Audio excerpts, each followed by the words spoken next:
At 8:14 a.m., my phone buzzed with a single message that erased my childhood in one cruel line. We changed all the locks on the front door and the gate code. We don't trust you anymore. No discussion, no reasoning, just a digital eviction from the woman who once called me her greatest blessing. I stared at the screen until my hand stopped trembling, then typed back, noted. That was smart, but you forgot something. Before I explain what happened that morning, tell me, where are you listening from? That way I know I'm not the only one cut off by their own family. I used to believe love was measured by how much you gave, by how many problems you solved before anyone even asked. In my family, that kind of love kept the lights on, the mortgage paid, and the silence perfectly maintained. I'm Taylor Robinette, 31, a financial manager in Chicago. For the past 4 years, I'd been paying almost $5,000 every month for a house I didn't even live in. Every bill, every repair, every little favor had my name on it. Mom called it family teamwork. Dad called it doing the right thing. I called it survival. My mother, Elizabeth, had a gift for turning guilt into currency. Every sentence was polite, but there was always a price attached. You know, honey, the roof is still leaking. It's hard watching your father try to fix it. Translation, send money. My sister, Lindsay, 34, perfected helplessness like it was an art form. 2 kids, endless emergencies, and a tone that made refusing feel cruel. My father, Robert, 62, was the peacemaker who kept the peace by staying silent. He never defended me. He never stopped them. When I found a mysterious credit inquiry in my name, he waved it off, system glitch. I wanted to believe him. I told myself I was helping, that this was what good daughters did. At 27, I co-signed the mortgage, still naive enough to think love meant stepping in. Mom preached that family meant trust. So I paid the mortgage. I paid the property taxes, the insurance, even the internet bill so Dad could stream sports. When Lindsay's car broke down, I covered it for the kids' safety. When she overdrew her account, I wired the money before she even asked. I kept spreadsheets of every payment, labeled temporary. That word used to make me feel secure, like I could stop any time. But temporary stretches when no one else lifts a finger. The house became theirs. The debt remained mine. I held on to the belief that effort could earn affection. Every time Mom said, "You're keeping this family afloat," I mistook it for love. Every time she publicly praised Lindsay for sacrifice, I swallowed the sting. Only later did I realize that trust in our house never meant safety. It meant silence. Sitting in my quiet apartment, staring at that message, I finally saw what she had really taught me. In her world, family wasn't about belonging. It was about who paid the bills. It all started with a Facebook post. I was parked outside a grocery store, waiting for pickup, when the algorithm delivered it like a punch in the face. Lindsay snorted. She'd always been a guest with a wallet. And then Mom's final strike. She's not family anymore. She's just a sponsor. I didn't move. The water bottle slipped from my fingers, tumbled across the grass, rolled toward the mower. I didn't even bother picking it up. My body felt hollow, as if someone had scooped out the insides and left an empty shell standing in my place. People imagine rage as fire, but this wasn't fire. It was ice. Every word crystallized, sharp and exact. In that moment, I stopped wanting to belong to them. I stopped seeking explanations or apologies. All I wanted was truth and control. That night, I didn't cry. I didn't pour a drink. I simply sat at my desk, laptop glowing over a stack of unopened mail. Mortgage statements, repair invoices, receipts with my name in the corner. Every piece of paper confirmed the lie I'd been living. I opened my banking app first, then the spreadsheet I'd been maintaining for years. Line by line, I traced every payment. Mortgage, taxes, roof repair, daycare, groceries. For years of what they called help totaled $211,724. The number didn't scare me. It grounded me. At 11:46 p.m., I canceled every automatic transfer. The next payment was due on the 15th. Not this time. I typed a single, concise message to Mom. Noted. That was clever. But you forgot one thing. No emojis, no sign off. Just a period ending 4 years of quiet compliance. Then I began my audit. I pulled up old texts, emails, photos, every record of their entitlement. I sorted folders, payments, bills, messages, audio. When I replayed the voice memo I'd accidentally recorded through the open kitchen window, I renamed it Kitchen Truth. For the first time in months, I slept through the night. 3 days later, a thick white envelope slipped under my apartment door. Inside was an invitation printed on gold paper. Please join us in celebrating Elizabeth Carson's 60th birthday. Across the bottom, a quote shimmered in cursive: "A house is not a home without family." I laughed out loud. The sound startled even me. I pinned the invitation on my fridge, right next to my spreadsheet printout. 2 shrines side by side, one to their fantasy, one to my reality. That week, I called my grandfather, William. He'd always spoken to me without asking for anything in return. When he answered, I didn't even say hello. "They called me a sponsor," I said. He exhaled slowly. "Then it's time they learn what happens when a sponsor stops sponsoring." He was right. I didn't need revenge fueled by anger. I needed precision. So I began preparing.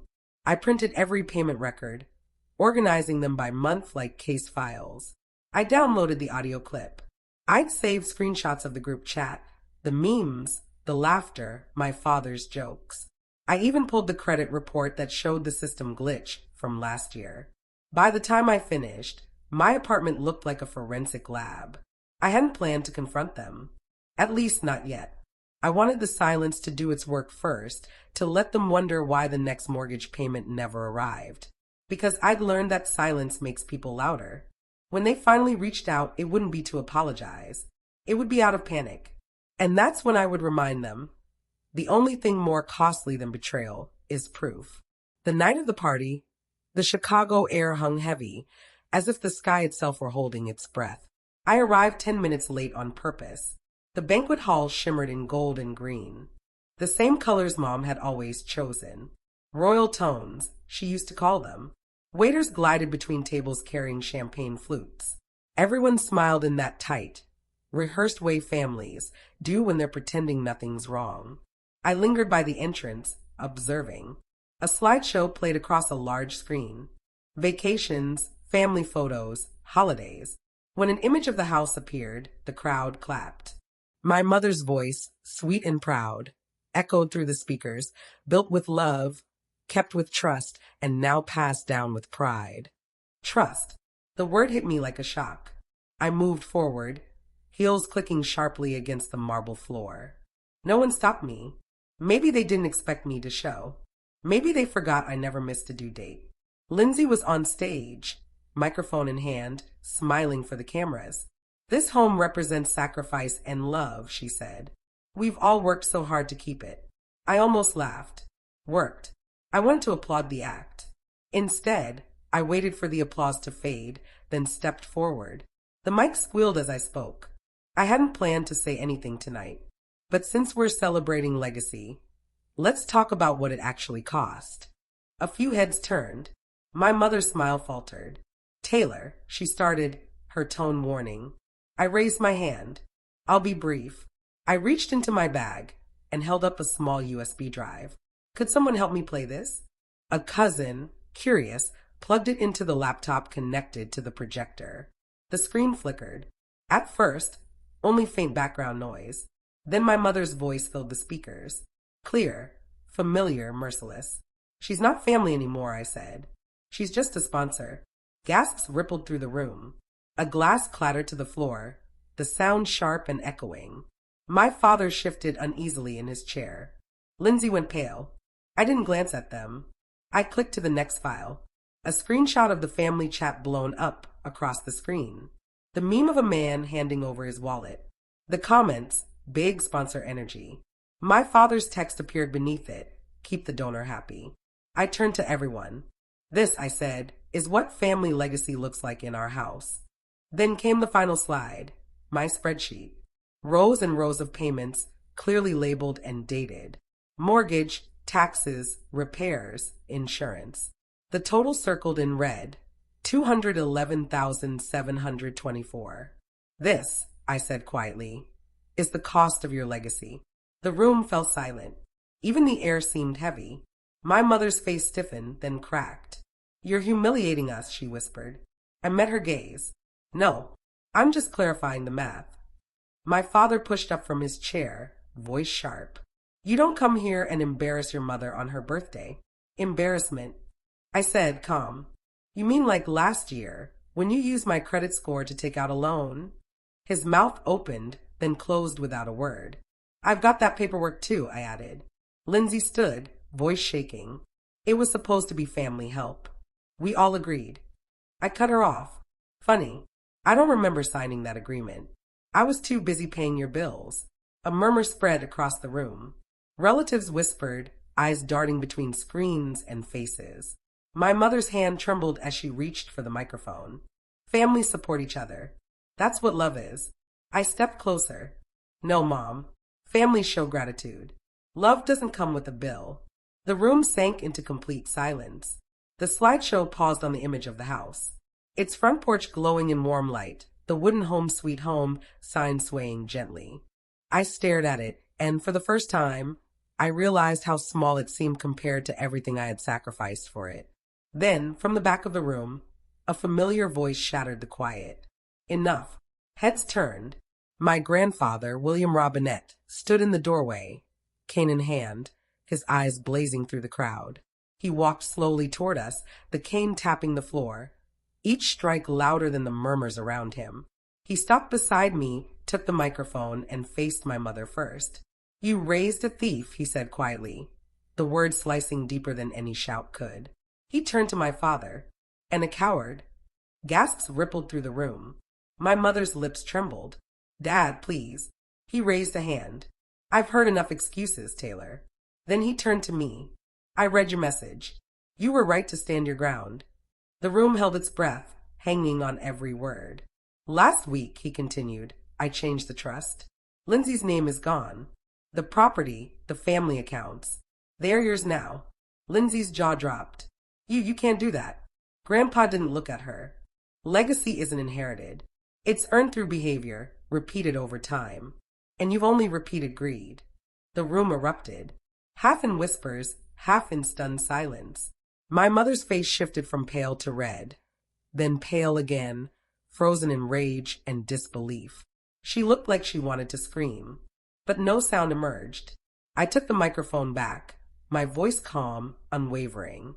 You changed the locks, I said, my voice repeating her text. But I had changed the keys. I set the stack of invoices on the gift table next to the wrapped presents, turned toward the door, and walked out. No one stopped me. Not a single person called my name. The doors clicked shut behind me, soft and final, yet somehow sounding more like freedom than an ending. Outside, the night air was crisp against my skin. The city lights glimmered in the distance, mirrored in the river like pieces of something broken. And now, finally mine. I tightened my blazer and exhaled. For the first time in years, I didn't owe anyone anything. 72 hours later, the notification appeared. Incoming wire transfer, 2 amounts, $7 and $24. No name attached, no apology. Just numbers, clean, cold, and indisputable. I stared at them for a long moment, then closed the laptop and let out a breath I hadn't realized I'd been holding. The silence that followed wasn't empty. It was earned. That morning, I brewed tea instead of coffee. No alarms, no calls, no messages begging for a hand. For once, the world felt even. I replied to their lawyer with a single line, transaction received. No further contact necessary. Then I deleted the thread. Later that week, I drove to my grandfather's house. He was on the porch, cup of tea in hand, waiting as if he'd known I'd come. They paid, I said. He nodded. Of course they did. Guilt always pays late, but it pays. We sat in comfortable quiet for a while before he spoke again. Forgiveness requires accountability, Taylor. They haven't earned it. I know, I said. Peace doesn't need their permission. He gave a faint smile. Now you sound like someone who finally understands the cost of freedom. When I left, the sun was low and warm, spilling gold across the porch. I realized peace doesn't announce itself. It simply arrives after the noise fades. They changed the locks. It was the first real thing they'd done for me in years. They changed the locks. I changed my life. And for the first time, the silence between us didn't sting. It felt clean. I used to believe family was something you earned by giving enough. Now I know real love doesn't come with an invoice. So if you've ever had to draw a line with someone who shares your blood, know this, you are not alone. Share your story below and hit subscribe. Somewhere out there, another person is learning the same lesson I did. Peace isn't given.